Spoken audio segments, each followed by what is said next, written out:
Okay guys, let's add models for photos. So where is my editor? Okay, here in models.py, of course, we're gonna say class. Class name will be photo or images, image, whatever you like, it's totally up to you. Process is totally same as here, well, at least to some degree.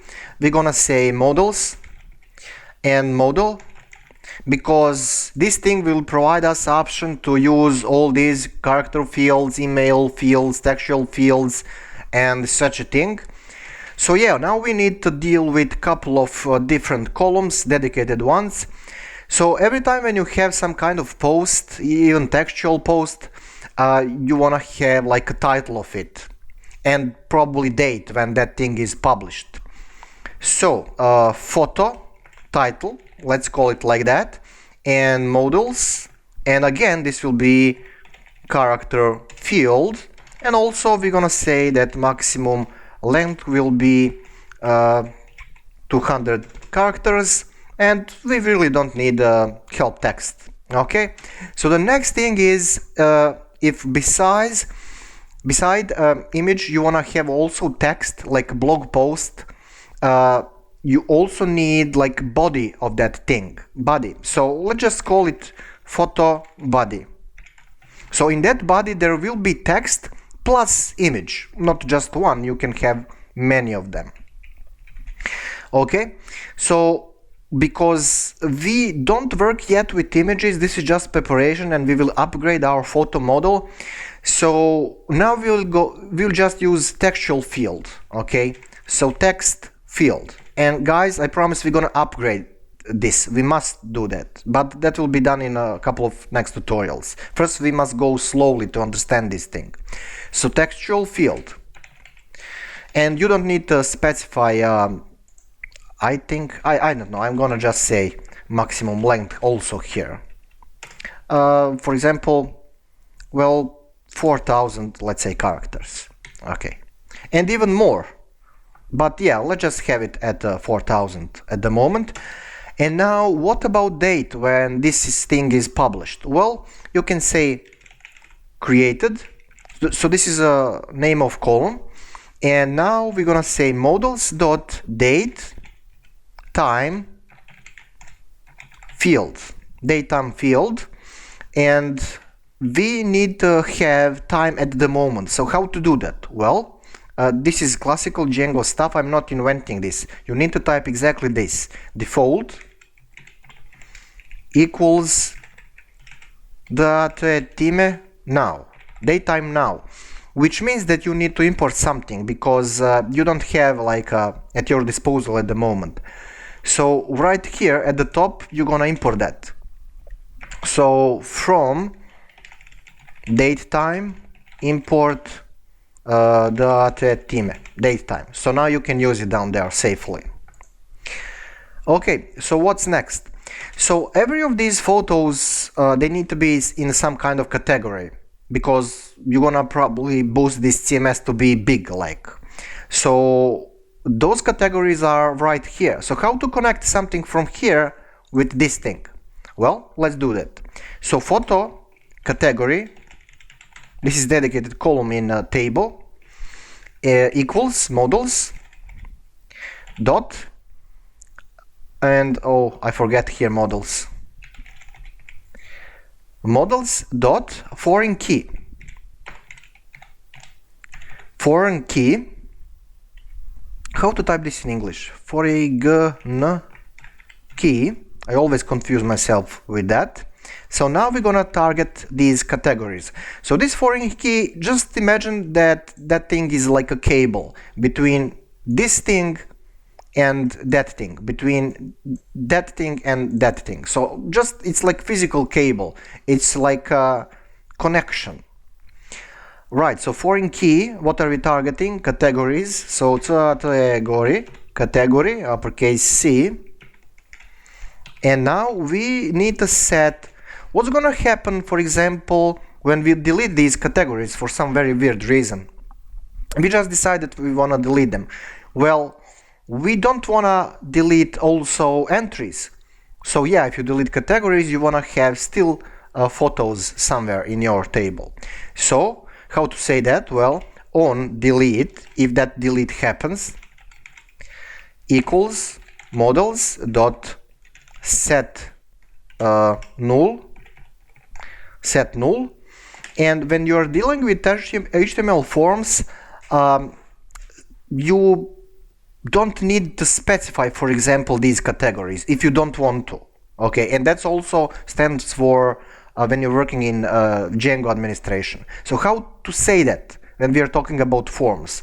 Well, you're gonna say blank equals true, and also here when you have set null, when you're deleting stuff, you also must type null equals true. So what's the difference between blank and null?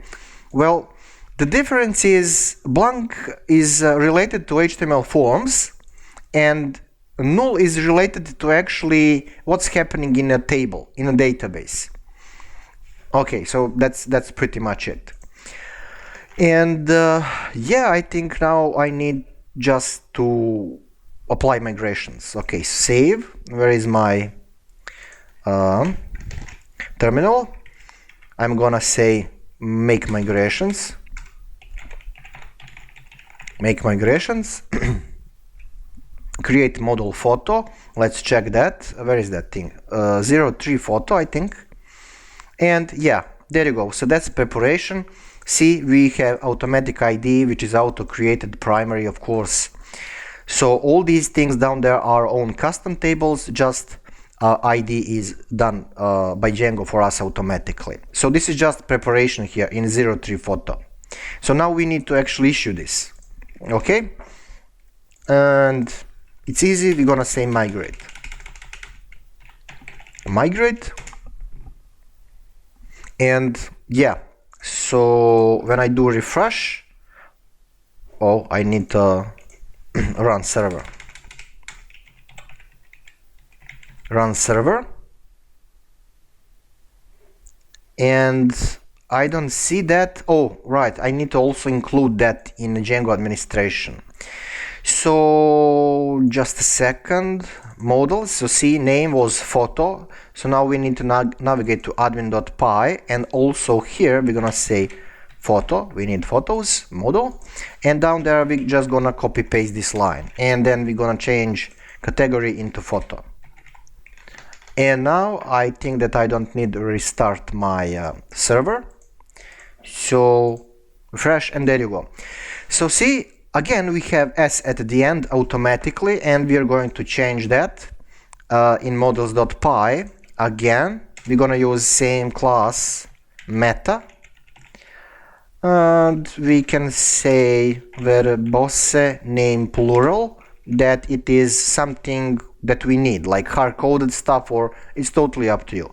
So we can say like images here, or I don't know. Yeah, let's do that, like images. It's totally up to you. Okay, save, and see, it's changed.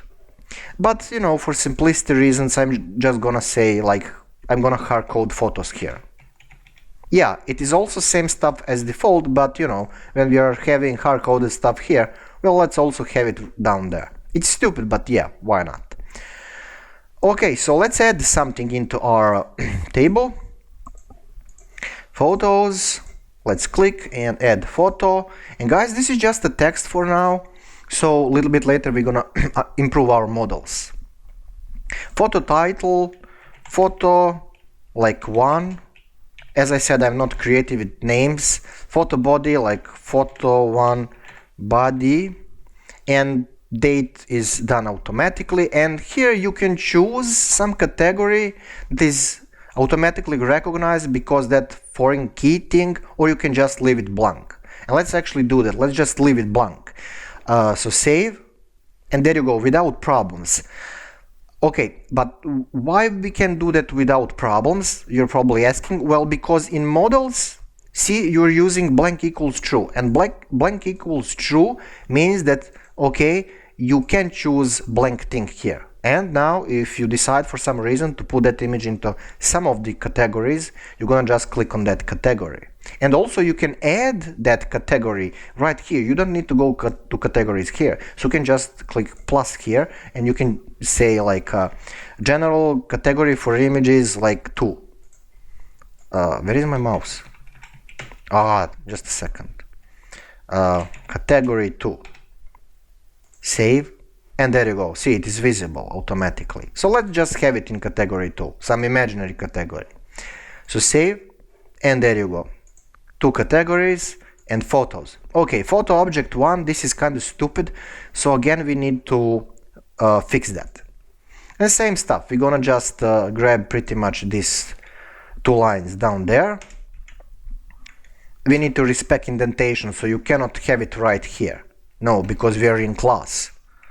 So let me just delete that. Okay, right here. We need to follow this like alignment vertically.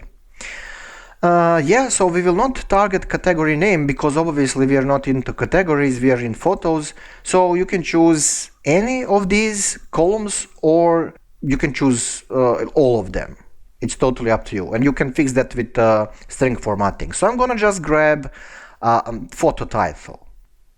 Photo title, I'm gonna put it here, save, and refresh. There you go. That's exactly what we have here, so same stuff. And it will be very nice if we do those migrations.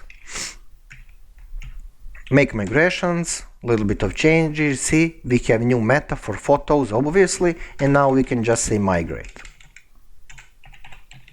I mean, the thing will obviously work without that because the change is not drastical, but yeah. There you go, guys. And let's run our server again to confirm that everything is fine. There you go. Refresh. Fine. Let's add another like photo. A little bit later we're gonna really add a real photo. So like photo imaginary like 3, I don't know. I'm gonna copy paste this down there because I'm not creative, and we're gonna leave these things. Also you can change it, but yeah, who cares? This is just automatically done for us. And I'm gonna put it into category 2, this photo imaginary 3. Save. There you go, everything works. Anyway guys, in the next tutorial we definitely need to work with routes, and that means we need to create a base template because it will be very nice if we have that representation of results on a home page. So right now we have default stuff, and in next tutorial we're gonna handle like our own custom pages. Base template, okay. Thanks for watching as always, and see you next tutorial.